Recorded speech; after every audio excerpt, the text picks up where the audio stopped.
Salut à toutes, salut à tous et bienvenue dans cette petite vidéo. Putain, tu sautes super bien. Ah merde, d'accord, ok. Oh, Tu veux qu'on refasse? Ah non, Oui. non, D'accord, t'as sauté super bien. On ne va pas refaire, c'était très bien. D'accord, très Cette bien. vidéo a commencé mieux que l'année 2020. Je suis content. Ok.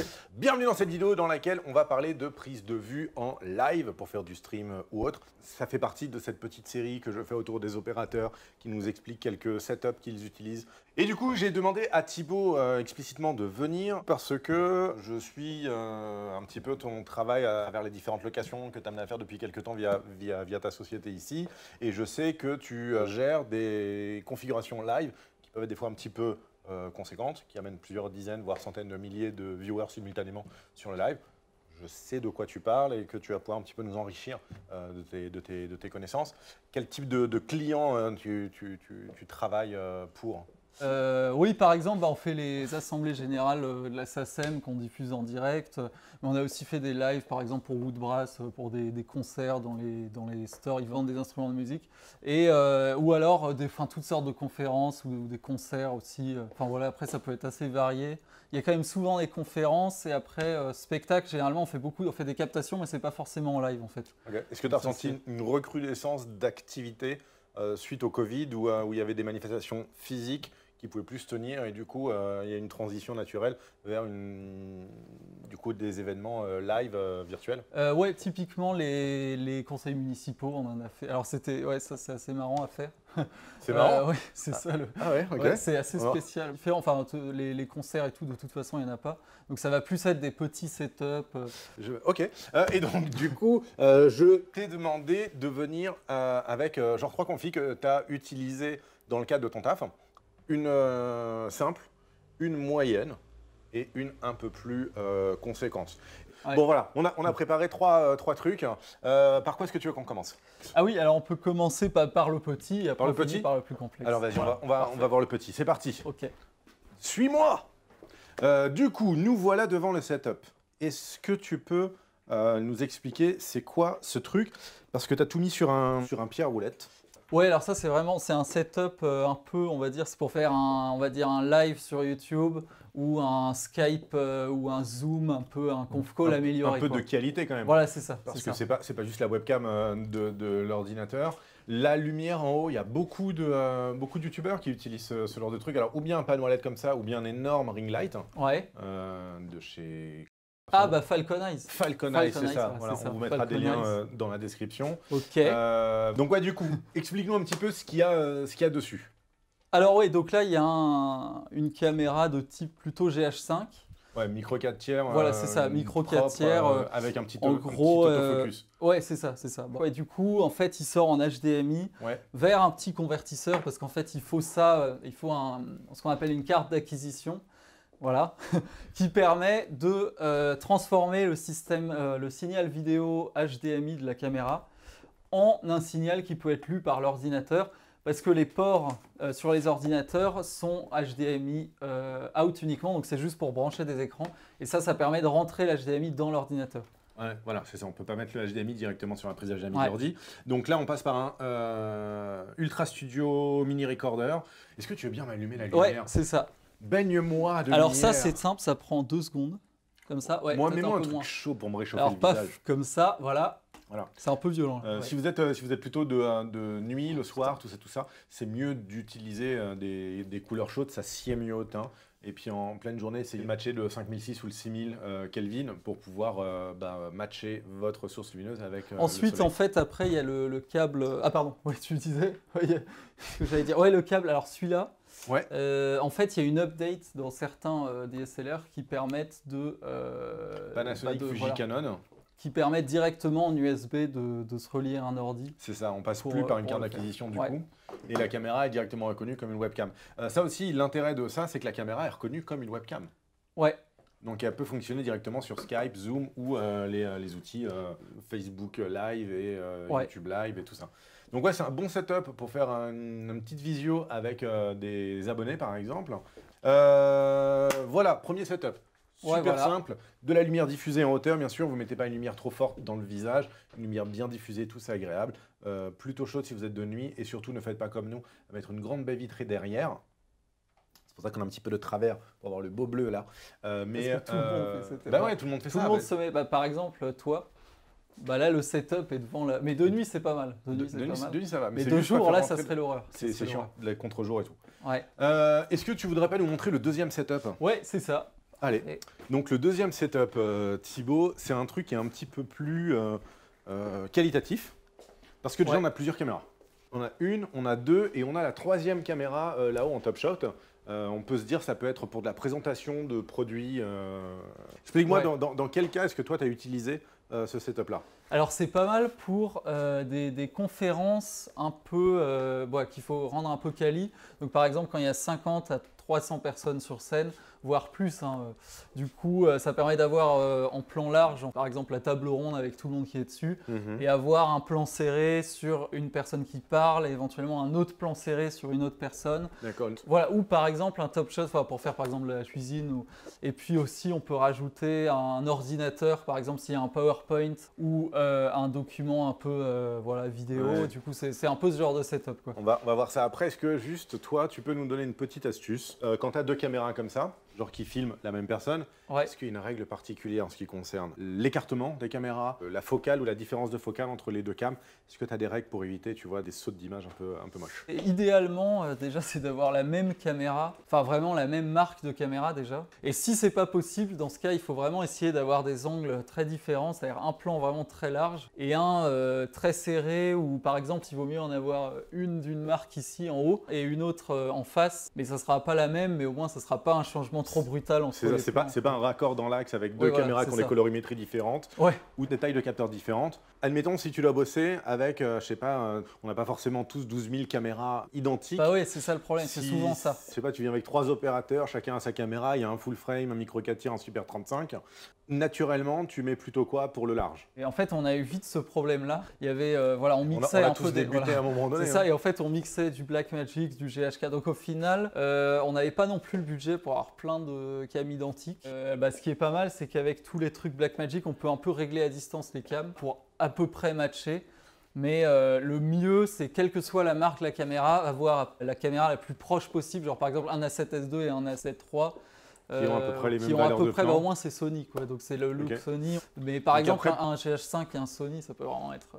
Et après, il y a un intérêt à avoir le micro 4 tiers. Genre si tu as 3 caméras avec des tailles de capteurs différentes, prends celui qui a le plus petit capteur. Est-ce qu'il y a intérêt à le prendre pour le plan large ou pour au contraire le plan serré pour être sûr d'être net? Oui, alors c'est mieux. Alors ça dépend si la personne sur scène va bouger ou pas. Alors s'il y a par exemple la danse ou un spectacle ou un concert et il y a beaucoup de mouvements, alors là, faut pas micro 4 tiers, c'est généralement mieux parce que il vaut mieux avoir le moins de flou possible pour pas que ça soit trop galère pour faire la mise au point. Ça, c'est aussi le truc. Donc c'est pour ça que les grosses caméras de télé, en fait, elles ont un mini capteur pour que justement ça soit net tout du long et comme ça, parce qu'il vaut mieux. Là, faut vraiment être plus, faut avoir l'image plutôt qu'avoir un truc artistique. Alors nous, on a 3 caméras pour le moment, 3 Blackmagic Pocket. On a mis donc 2 4K, une 6K, et on a une 4e entrée qui est l'ordinateur. Du coup, on a nos 4 entrées. Les 4 fonctionnent en HDMI et du coup, naturellement, et surtout pour rester dans une config un petit peu légère, on a pris un petit mélangeur. Ce coup-ci, on va switcher entre les différentes caméras, ce qui n'était pas le cas quand on avait que le GH5. Et donc, du coup, on va passer sur un ATEM Mini Pro. Ouais, c'est ça. Qu'est-ce qu'il a de bien cet ATEM Mini Pro? C'est un peu pour le cas de figure qu'on évoquait là. Donc c'est pas trop mal pour des petites conférences ou des petits setups à plus d'une caméra. Mais toi, tu utilises vraiment l'ATEM Mini Pro pour des prestats? En pratique, on l'utilise pas tant que ça. Je l'utilise en backup pour streamer ou je l'utilise pour faire un pré-montage vers le gros ATEM. Ça fait une autre entrée. Je l'utilise parfois pour scaler une image pour le vidéoprojecteur. Donc en fait, c'est pas l'utilisation qu'on devrait en faire. Mais en fait, je sais que si on n'avait pas l'autre régie qui est mieux pour nous, mais en fait, on utiliserait carrément ça. Parce que pour tout ce qui est 2 à 3 caméras, on peut en mettre 4, mais bon, on va dire 2-3 caméras, c'est parfait. Le fait de fonctionner en HDMI, est-ce que tu as des limitations sur notamment les distances de caméra? Après, c'est fait pour des petits setups aussi. Donc en HDMI, on peut quand même aller jusqu'à 10-15 mètres. Alors, on n'a pas de latence. Donc si par exemple, on doit projeter sur un vidéoprojecteur qui est dans la salle, pour voir les intervenants grands ou je ne sais quoi, du coup en fait il n'y a aucune latence. Il y a quand même une légère latence qui est liée à l'HDMI. Mais c'est vrai que c'est mieux en SDI, mais bon là c'est largement mieux qu'un ordi.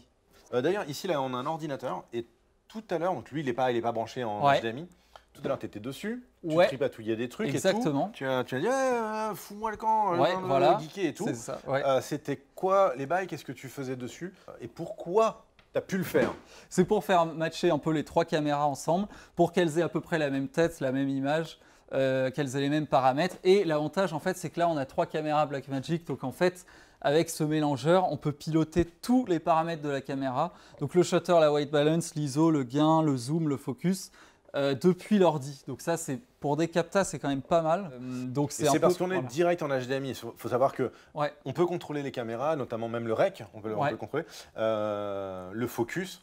Ce qui peut être cool, c'était une caméra qui est au perché. Et que voilà, exactement. L'autofocus, paf, tchac, c'est bon. Paf. Et puis surtout, donc, ça ne marche que si tu es en HDMI en direct. Ça ne va pas marcher si tu passes par un convertisseur ou si tu passes par un écran intermédiaire. Genre si tu as besoin d'un écran sur ta caméra, que tu sors le signal HDMI dans ton écran, tu le fais louper pour revenir jusque-là, tu perds le contrôle de ta caméra. Donc il faut que ce soit vraiment que en direct. Là, tu utilises un logiciel qui s'appelle Latem Software Control. Ouais, c'est ça. On peut expliquer rapidement qu'est-ce que c'est ce logiciel. Est-ce que vraiment tu en as besoin pour utiliser le Latem Mini Pro? Est-ce que tu t'en sers pour streamer? Enfin, qu'est-ce que c'est? Alors, en fait, il n'y en a pas besoin tout le temps. C'est juste pour régler des paramètres un peu plus avancés du mélangeur. Comme par exemple, on peut gérer le contrôle des caméras pour matcher les couleurs. On peut gérer le son, l'audio, les effets. On peut même mettre des égaliseurs, des machins sur le son pour que le son soit propre en live directement. Et on peut charger des images qu'on lit ensuite dedans. Des médias vidéo, on peut? Non, ça non.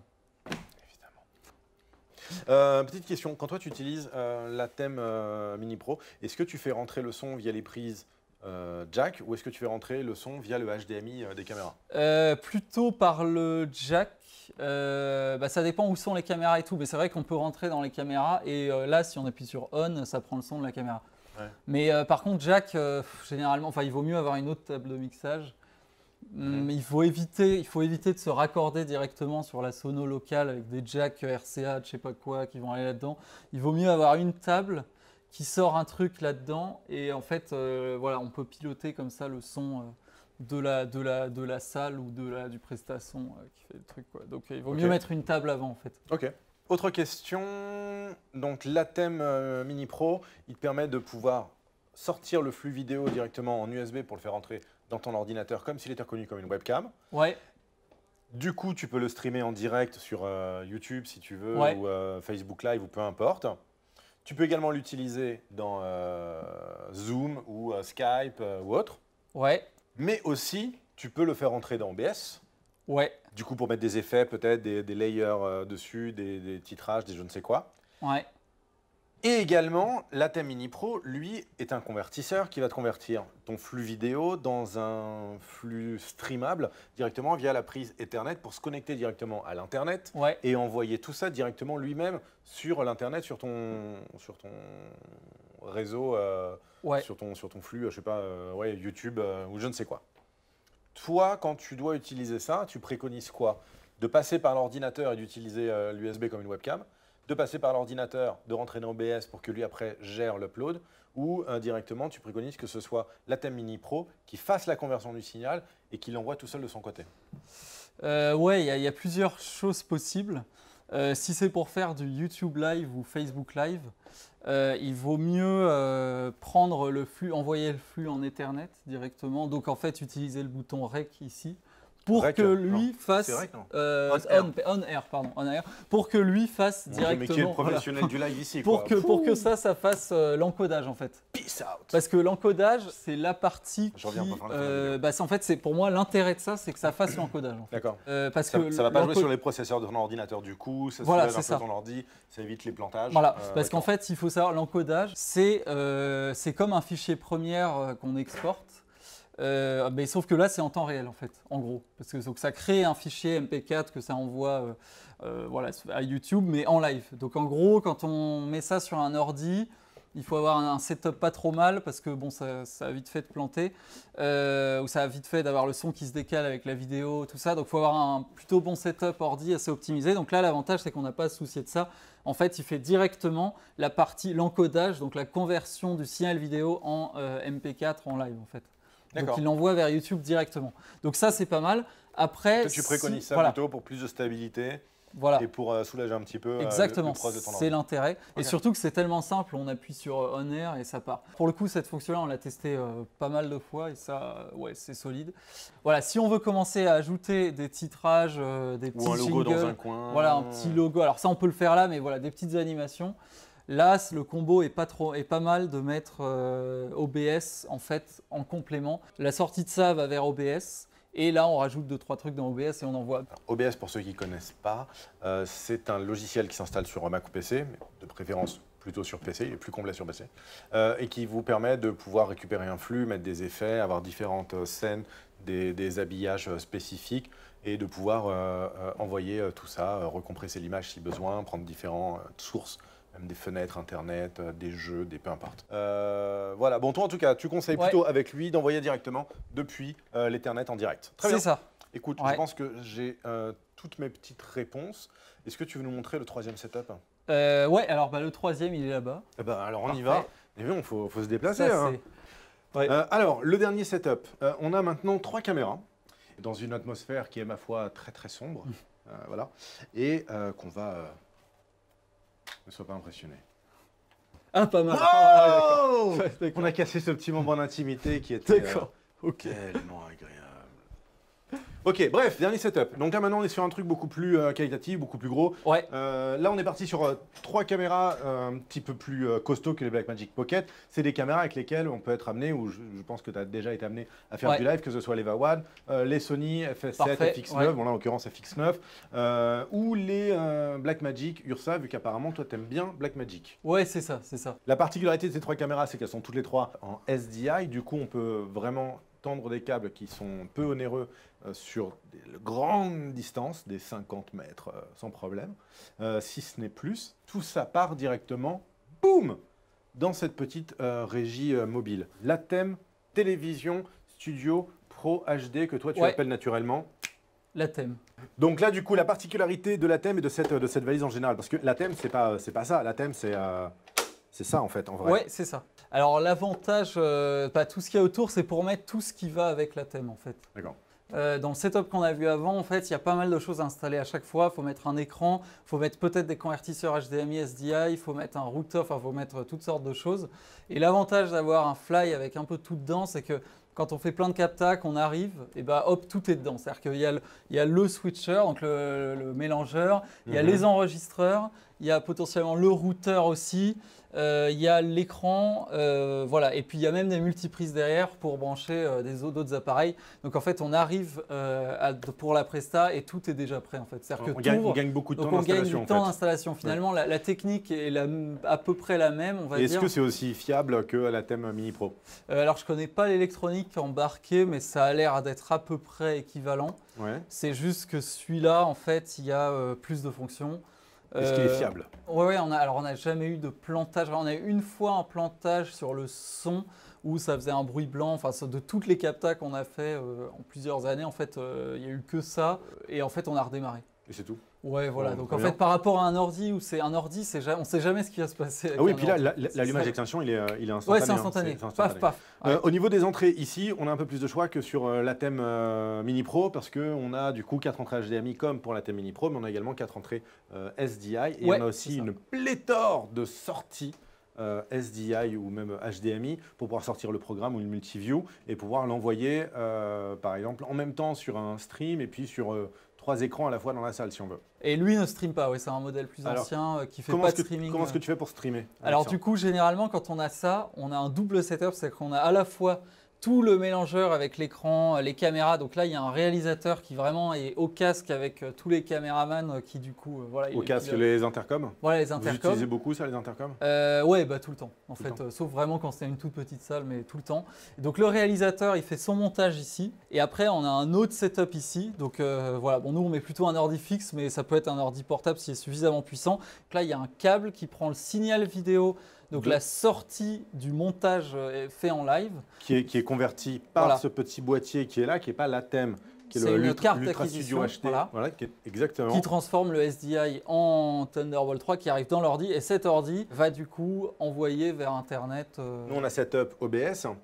Donc, ce qui fait qu'ici, on a notre vue. On peut voir que c'est très, très réactif. Et après, avec OBS, t'envoies ça directement sur ta plateforme. Ouais, alors on peut rajouter des trucs, on peut mettre un compteur, on peut mettre des synthés, on peut mettre des petites animations, enfin on peut mettre une page web.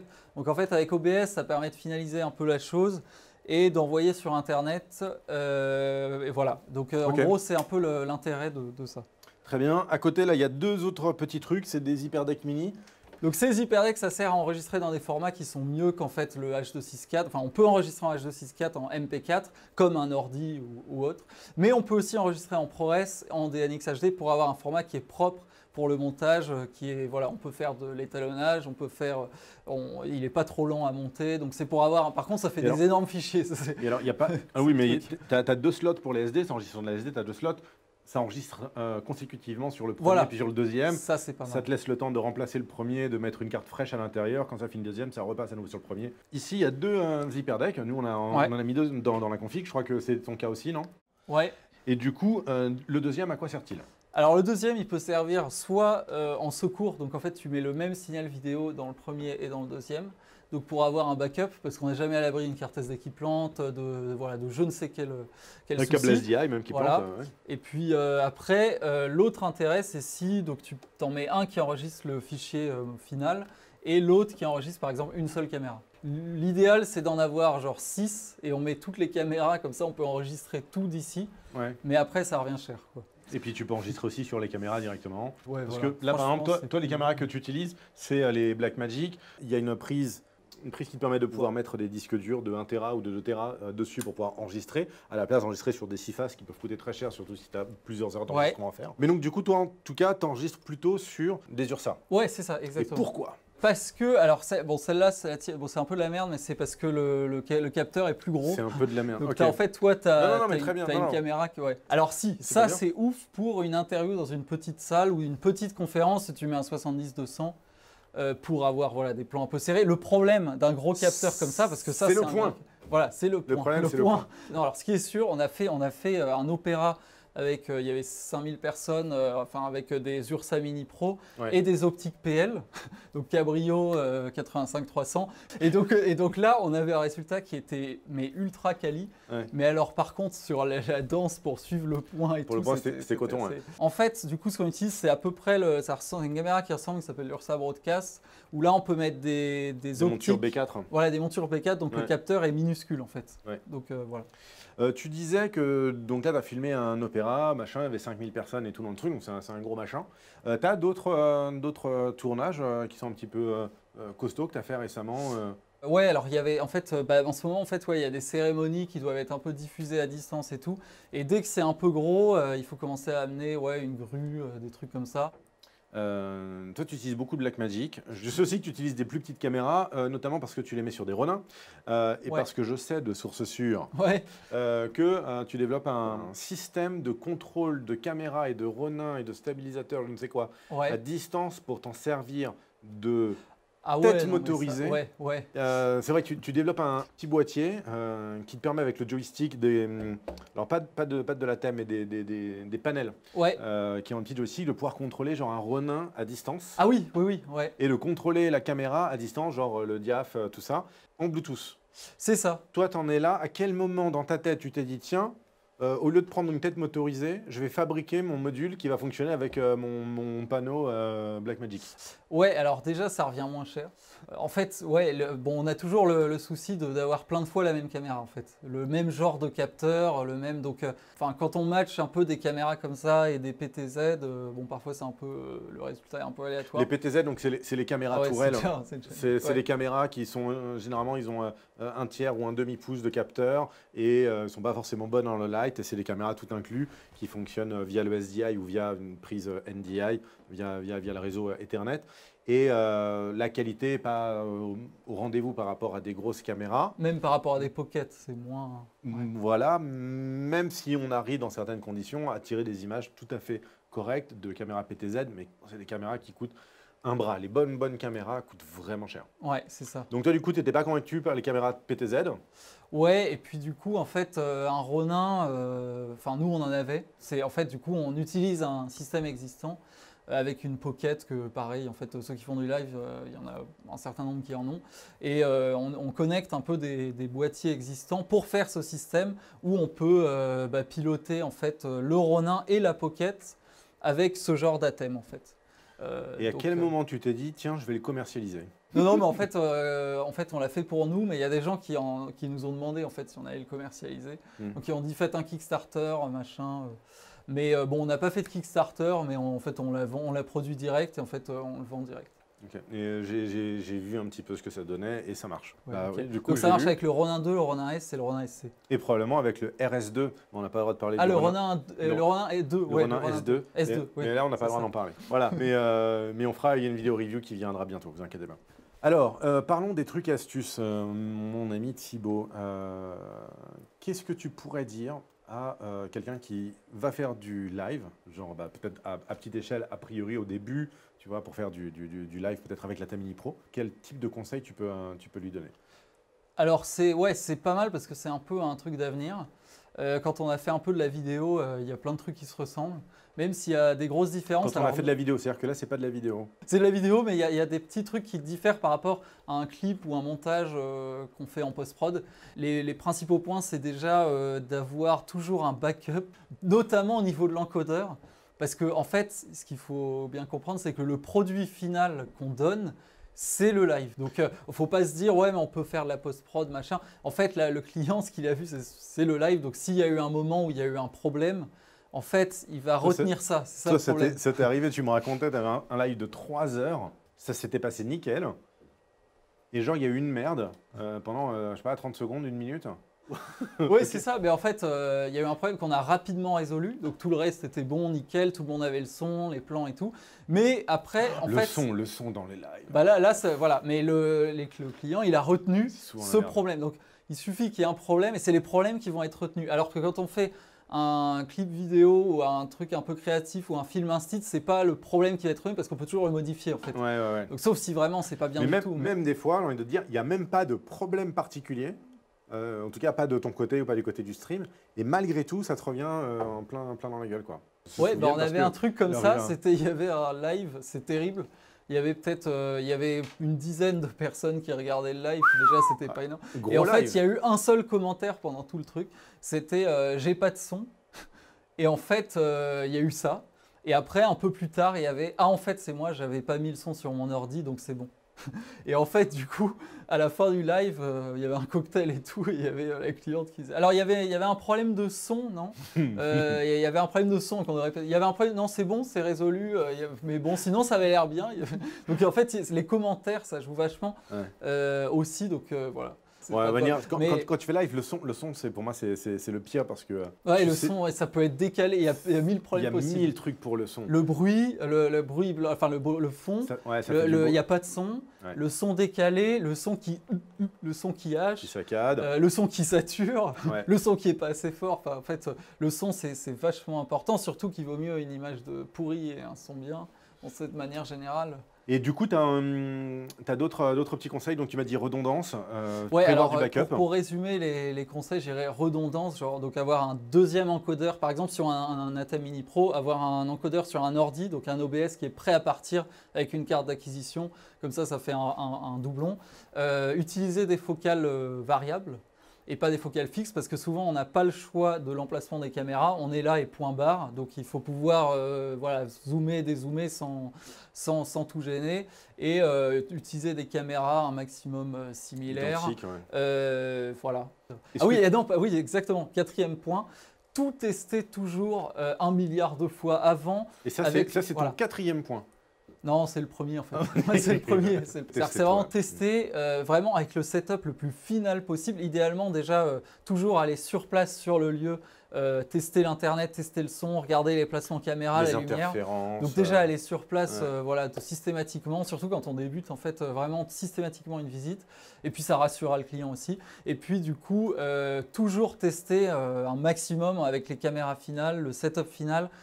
S'il y a un petit truc qui a changé, la plateforme finale aussi, qu'on nous demande une autre plateforme, il ne faut pas la prendre le jour J, quoi. C'est plutôt accessible de faire un live bien Mais après, voilà, ce qui prend du temps, de l'expérience et la difficulté, c'est de vraiment assurer la qualité et la fiabilité, quelles que soient les conditions, quelle que soit la salle, quel que soit le type de spectacle, de conférence. Donc c'est là où ça devient plus dur et ça coûte de l'argent et de l'expérience. Mais ça vient après. C'est l'expertise. Le truc, c'est que voilà, tu peux faire un bon live avec un mini recorder, comme voilà, on l'a dit, face à ta webcam, enfin à ta caméra pour tes subscribers.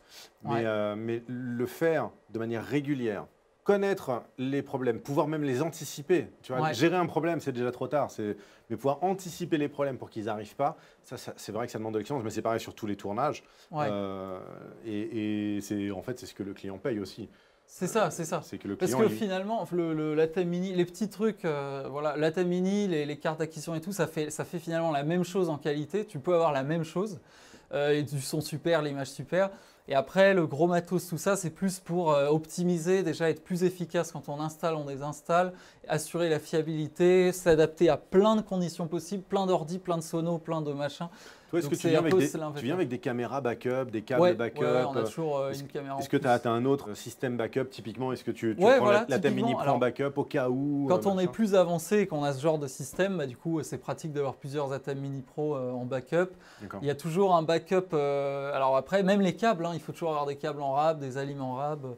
Il y a le temps d'installation, il faut prévoir toujours multiplier par 3 le temps qu'on pense d'installation parce qu'il suffit d'un problème et ça rajoute une heure. Mais bon, non, mais c'est vrai. Pour le coup, c'est vraiment multiplié par 3. C'est pas se rajouter 1 heure ou 2. C'est vraiment, tu penses qu'on a pour 1 heure. Il vaut mieux s'ennuyer que… Ah ouais, carrément. Et puis, en fait, tu peux pas te permettre, quand tu dois être live à 16h, tu peux pas te permettre de dire, attends, un dernier moment, et puis après, je serai prêt et tout à 16h10. C'est pas possible. Tout le chat va t'incendier de ouf. Il faut qu'en fait, à 15h, tu sois prêt et que tu appuies sur un bouton pour lancer le à 16h pile poil. C'est très, très, très important. J'aimerais qu'on parle maintenant rapidement des petits accessoires à mettre autour. Moi, j'en comptabilise 3.